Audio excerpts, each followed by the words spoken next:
Greetings, fellow conquerors. This is darkfireslide, and welcome to another single-player recap. And today I'm going to be talking about Utsong, and more specifically, Tibet in general. Going through the different nations you can play to form Tibet, and just going through those, and going through my own experience, and seeing how you can do it for yourself, basically. So, we start out as Utsong, and it's not a great start if you do it as Utsong, as Kam, or as Guj. Kam has the highest base development of all of them. Guj is a one-province minor with 3 development, and Utsong is in the middle of them all, and this makes for a particularly interesting and somewhat difficult start. I was not expecting the start to be as difficult as it ended up being. For starters, as we all know, the best and biggest thing about your country is usually how big the name is on the map. So naturally, you would think to yourself that this is a great start just because the name is so big. Well, you're wrong. I'm being a little bit sarcastic, by the way. Anyway, so how do you do the start? Well, for starters, to your south you have Nepal, who hates you, and he usually allies this guy here, Assam, and Assam starts out allied with Kok, I'm believing, is named here. So how do you go, get through these? Basically, you have to ally Jaunpur. That is like your best course of action. Try to ally either Jaunpur or Bengal, preferably Jaunpur because Jaunpur is bigger, and he starts out with a vassal. Bengal is a good ally, but really you want to expand into Bengal just because he has the lovely trade node that if you can expand into, you can really take advantage of. So let's kind of go through my... next let's go through my course of action and how this campaign ended up turning out. So for starters, within 10 years, I have fully annexed Khmer. No, it wasn't Khmer. Khmer is down here. Kam, yes, that was his name. So I have fully annexed Kam by this point. And,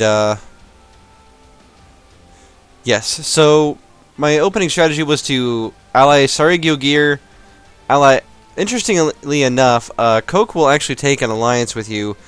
And this guy here, Mong Yang, will actually take an alliance with you as well. And because you're so small, and because you're this strange Vajrayana faith, it can be very difficult to actually get alliances in this area. Just because when you're not the right religion as somebody else, generally speaking, you have to be larger, or at least decently sized, in order to get alliances that with people of different religions. So that was definitely a challenge I found with the start, was just getting good alliances in this area. Because Jaunpur would take an alliance, but Bamanas wasn't interested, Vijayanagar wasn't interested, Ayutthaya wasn't interested, all the big players, and of course, Ming generally is very hostile towards you, though there is an opportunity to get an alliance early in the game. I wouldn't recommend it because eventually they will turn on you, just because you're neighboring them, and it can be very dangerous. But I'm going to take this second to actually talk about the Vajrayana faith for a second. So basically, if you have common sense, I believe... I think it was common sense that added it. In the Vajrayana faith is very much a weird faith. It has a bar similar to the the Muslim faiths where you have like piety, except for Vajrayana you have karma, it's called. And while your karma is in between -25 and 25, you get plus 5% discipline and plus 1 diplomatic reputation, which is really great. It sounds amazing, right?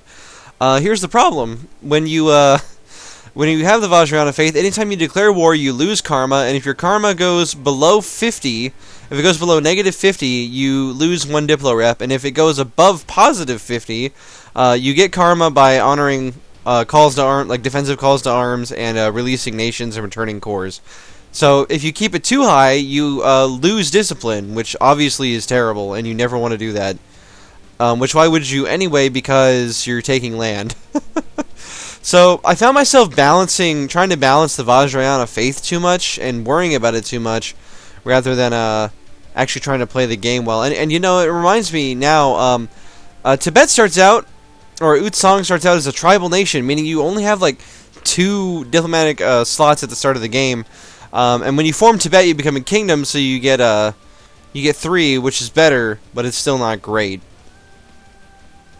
Anyway, so next, first of all, one of the reasons I picked these is because Tibetan ideas are very good. They get national unrest and missionary strength +1. Well, -1 and +1 respectively. Stability cost sucks. It's a terrible thing to have. I shouldn't say it's awful.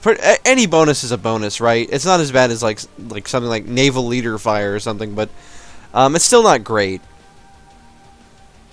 So next we have Landing Leader Shock +1. This is really good. You can stack this with offensive ideas to get a guaranteed 2 shock pips on all your generals. Pretty fantastic. Next we have Production Efficiency +10%, which is pretty good. Tolerance of Heretics and Heathens +1 is pretty good. Diplomatic Reputation +1. Discipline +5%, pretty great. And Idea Cost -10%. And your ambitions are Advisor Cost -10%. So all pretty good. These are all pretty good. Apart from that, the start, of course, itself is very rough. And if you want a similar start, Nepal also gets some pretty solid ideas if you're looking for a similar experience with a nation that maybe isn't quite so hard to play. But let's skip to the next group here. So this is about 40 years later, 45 years later. And as you can see, we've taken some of Bengal's land, we've taken over Nepal. And at this point in the game, things are going okay. I wouldn't call this great. It was a big mistake of mine to not take... Because I took offensive ideas as my first group. That was my first big mistake. I should have taken religious ideas. And I should have taken religious ideas because I have the Vajrayana faith. And nothing is Vajrayana. like Mongolia is. But that's it. Like, everybody else around you is Sunni and Tengri and Hindu and Theravada, and so nothing around you is that religion. And so it would have been really great to have that casus belli to take more land and get bigger faster. And I also should have considered taking administrative ideas sooner than I did. So taking offensive ideas there as my first idea group, kind of a big mistake. Not really proud of it. But anyway, let's see. So I go on for about, my next save was about 15 years later. And I think I did this before declaring a war on someone. I forget, honestly. But 50 years later, we have completely taken over Bengal. And something you can kind of notice here, over here we had somebody earlier named Ladakh. And he was a small nation, but he was guaranteed by a horde, and I didn't really think that I could take him on. And so I didn't expand in this direction. And I also didn't expand into Sari Gugir because he was allied, or he was also guaranteed by Chagatai. And so that was kind of a mistake of mine, was not trying to push an advantage and win a war over here, because it meant that I could basically only expand in one direction. And I'm kind of remiss about that, and it kind of ruined the whole run. Not to mention that in this run, and as you can see right now, we're having one of them, I had 3 Regency Councils in this campaign, which really bogged things down. Got another save here. We take a vassal here named Kachar, who becomes a point of contention in the future. Got this next save here, and as you can see, just slowly expanding a little bit more, and yeah, and from here things kind of smooth out now that we've got 352 development by 1589. Not really where I'd like to be. I would like to be about 150 more by this point in the game, considering our start. And in fact, in my Jerusalem, the Knights recap that I'm working on now, by this point over there, I am actually at about 500 development. So, and the Chinese tech isn't really an excuse. So anyway, let's go next. And as you can see, just the problem here is in about 30 years we only got about 30 development, and that's a problem. I really should have been more aggressive, sought out more wars. Although I did feed my vassal Kachar a little bit, it didn't really doesn't really excuse how I played there. Now after 40 years, I start a save because we have taken another vassal over here, Golconda, and I have Wealth of Nations turned off, which is important to note because in the current version of the game, we're still having to westernize here because Rights of Man hasn't come out.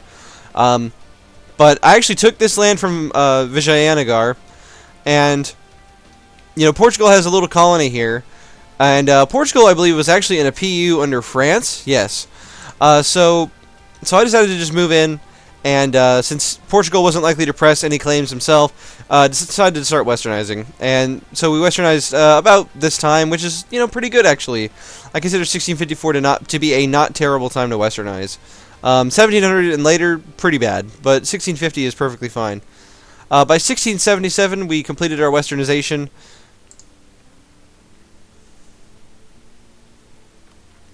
And another 30 years later, we're looking like this, and pretty big changes overall. We finally expanded into Indochina a little bit, which is much needed. And at this point, we've taken offensive, administrative, influence, and quantity ideas.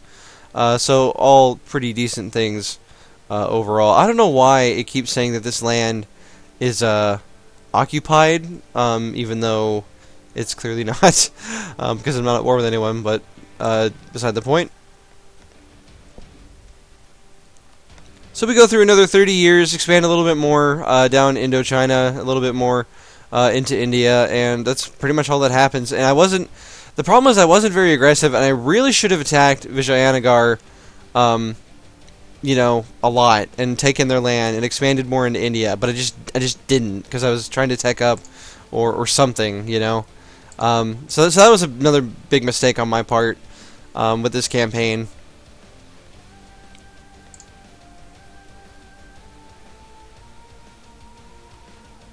I don't even know what this save was for. Let's look at the next save.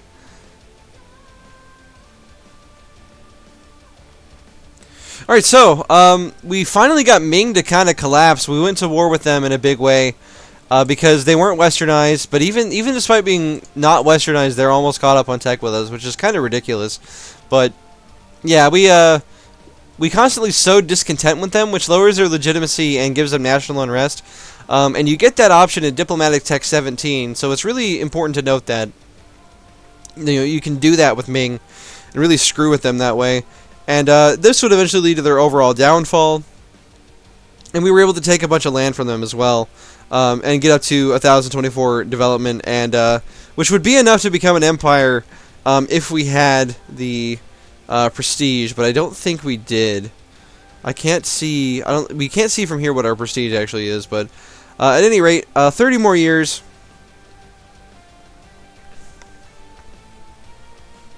And we get to this where I have expanded a lot further. What ended up happening with Kachar here is I forced my religion on him, and France, who owned Portugal, supported his independence because I'm a rival of France. And Vijayanagar also supported his independence, and so he's just kind of been locked there forever. And I think I was only just now starting to annex him. But yeah, that's more or less how this campaign went over. About 50 years left in the game, and I could do a bunch of more conquests now that I have crazy amounts of well, I'm at the admin text where like you get crazy amounts of reduction and stuff, but yeah, I mean, I could take over a bunch of China, but pretty much I would consider this campaign done at this point. And honestly, I'm a little, like I said, I'm a little disappointed with my own play in this campaign. I think I got a little lazy at times. I got a little too cautious at times, and just didn't play well, basically. And that's that's on me. But hey, maybe you can decide if you're watching this, maybe hey, you want to do better than I did in this start. It is fairly difficult, I would say. And the Vajrayana faith is a little finicky. I would call it bad because most of the time it ends up just being a -1 to your Diplo rep the entire game, which kind of sucks. But it is nice when you do get that extra discipline. But anyway, I hope you enjoyed this video, guys. This is the kind of stuff you want to see. I'm glad to provide it, and I'm also working on a guide for the Knights right now, so be excited for that because I know a lot of you have been asking for it, and I actually promised a recap from my 2500 subs video, and that's going to be what it is. It is going to be the Knights, so that is going to be the next recap I do. That run is going much better than this one did, and I'm pretty excited about sharing it once I get done with it. So stay tuned for that. But anyway, thank you for joining me, guys. If you like the video, make sure to leave a like, and if you want to see more of these in the future or more EU4 content in general, be sure to subscribe, and I'll see you on the next one.